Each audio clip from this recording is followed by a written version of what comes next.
I'm Katherine, a 38-year-old novelist, living a life many dream of. My mystery novels have a loyal following, and I'm fortunate to support my family through my writing. I've been married to Peter for 10 years, and we share a 9-year-old son, Stephen.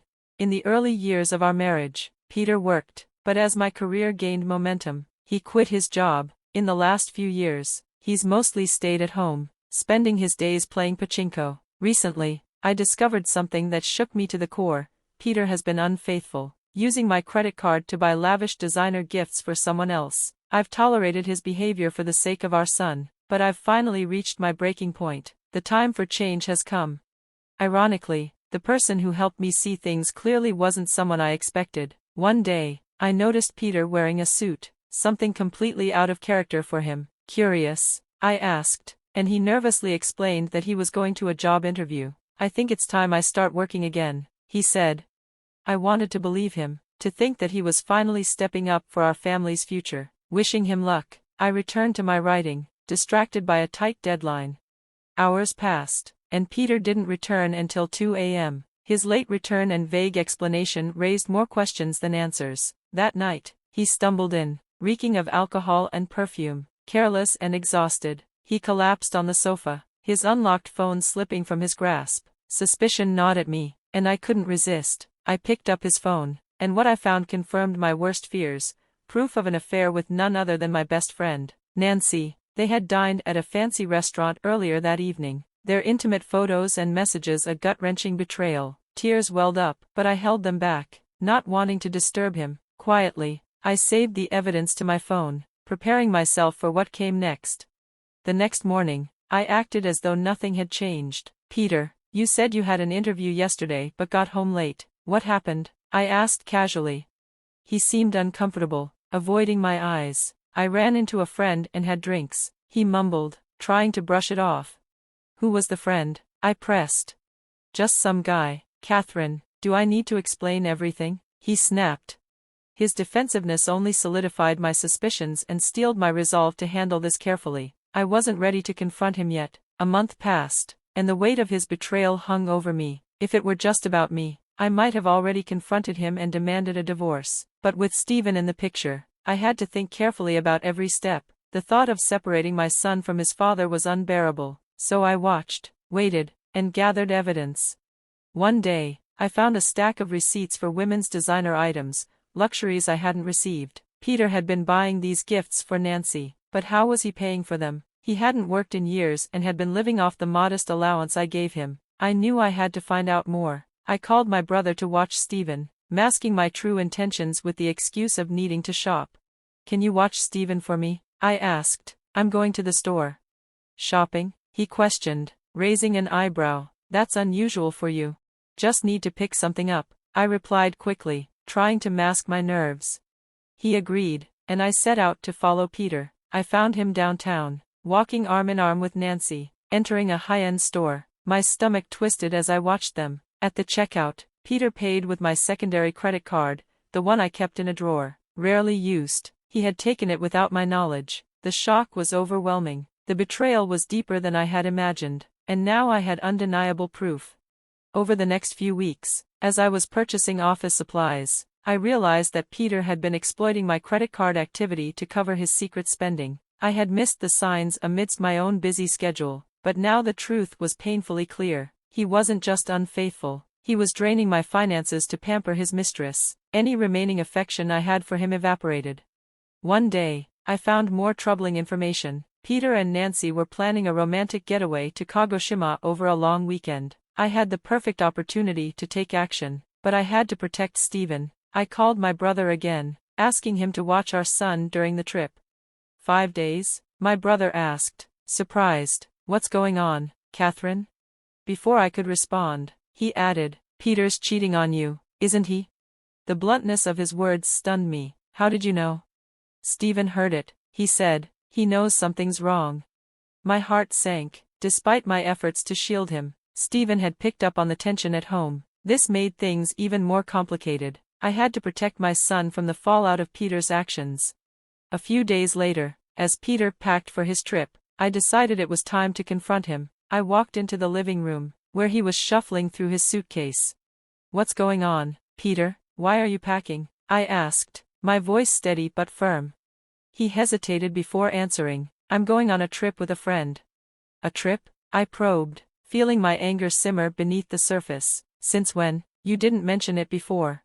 Peter's irritation was obvious. Stop asking me about it, Katherine. I pressed on, lowering my voice. Is this trip just with a friend? His expression faltered, and for the first time, I saw the fear in his eyes. He knew I was onto him. I knew what I had to do next, for myself and Stephen. Despite Peter's obvious deceit, he tried to brush off my concerns with a lie. You've been nagging me a lot lately, Katherine, he said, attempting to downplay his secretive behavior as just a simple trip with a friend.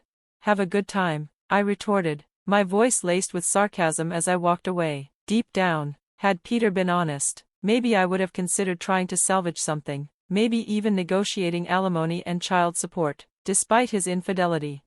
There was a time when he had been my pillar, supporting me when my writing was struggling to find readers. I didn't want to hold on to hate or resentment, but his repeated dishonesty left me no choice. I could no longer stay in a relationship built on lies. The decision to end things had become inevitable. By the time I woke up the next morning, Peter was already gone. I checked the drawer immediately and, unsurprisingly, found my credit card missing. I called the company to report it as lost and froze the account. As I handled these details, Stephen woke up, his smile wide and genuine. Mom, today's the day, right? He asked, brimming with excitement.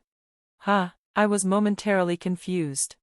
We're moving to our new home today, right? He asked eagerly. That's right, Stephen, I've cancelled the card, and now we're moving on to our new life, I said, feeling a mixture of relief and anticipation. Yeah, I'm excited for our new home, he exclaimed. With my brother's help, the move went smoothly. The excitement in Stephen's voice was contagious, and I found myself hopeful for the future as we settled into our new space. It was the fresh start we both needed. The energy in our new home felt full of possibilities. The next day, as we relaxed in our new place, my phone rang. It was Peter. Hello, Katherine, is that you? Can you transfer me some money? I spent more than I planned, and I'm a bit short, he said, completely unaware that I'd frozen the credit card. Didn't you say you were sticking to your allowance? I asked, my tone sharp. Come on, don't say that. I can't enjoy my trip if you do that, he complained. Alone? Aren't you with Nancy? I cut straight to the heart of the matter. Peter was silent for a moment. What are you talking about? Who's Nancy? What's going on with the card? It's pointless to play dumb, I said, my patience worn thin. Your lies aren't working. It's clear you've been cheating on me with my best friend, Nancy. Did you really think you wouldn't get caught? This isn't what it looks like, he stammered, trying to justify himself. My anger flared at his desperate attempts to deflect. Stop making excuses. You have a family, yet you chose to betray us and misuse my credit card. Do you even realize how low you've sunk? Katherine, calm down, he said, trying to soothe me. Calm down? I snapped, my voice rising. How can I stay calm when I'm talking to the person who betrayed his family so recklessly? The call ended with those final words, leaving a heavy silence in the room. My brother placed a hand on my shoulder, and Stephen, sensing the tension, looked up at me with concern. This moment, painful as it was, marked a turning point. It was time to finally cut ties with Peter for good. I made my feelings clear to him. Let me be perfectly clear. I have no intention of forgiving you or offering any help. You and Nancy can go straight to hell. Don't ever show your face in front of me or Stephen again. With those words, I ended the call. Shortly after, Nancy called. Her voice was sharp, demanding. Katherine, what are you doing? She asked. Nancy, long time no see. How's your trip with your best friend's husband going? I responded, dripping with sarcasm. Shut up, explain yourself, she retorted, angry. What are you talking about? I asked innocently. Don't play dumb. You sent Peter's stuff to my house, didn't you? She snapped.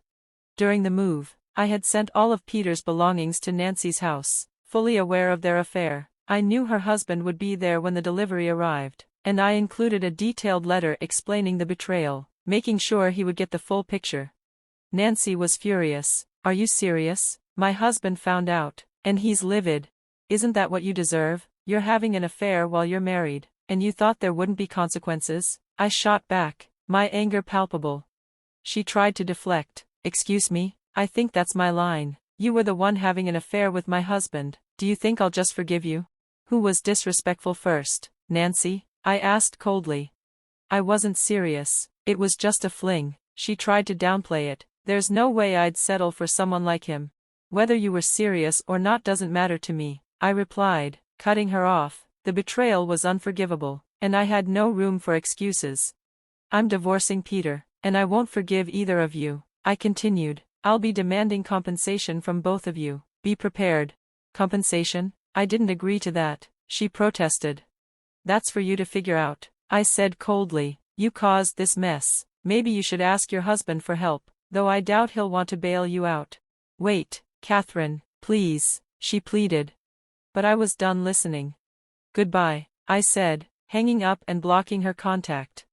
I moved forward with the divorce, with a lawyer handling the paperwork. I demanded compensation from Peter and Nancy, including child support and reimbursement for the money Peter had frivolously spent on my credit card.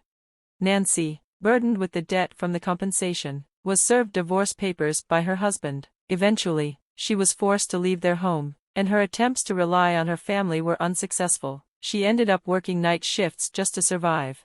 Peter, after relying on Nancy, found himself without her support. Their relationship quickly unraveled, and with his long unemployment, he struggled to make ends meet, taking on several part-time jobs. If he falls behind on the child support or compensation, I'll make sure the legal judgment is enforced. Meanwhile, Stephen and I are thriving in our new life. He's growing up in a home filled with love and stability, far from the turmoil that once overshadowed our lives. My focus is on providing for him, ensuring he has a bright, happy future, free from the pain of the past. Music.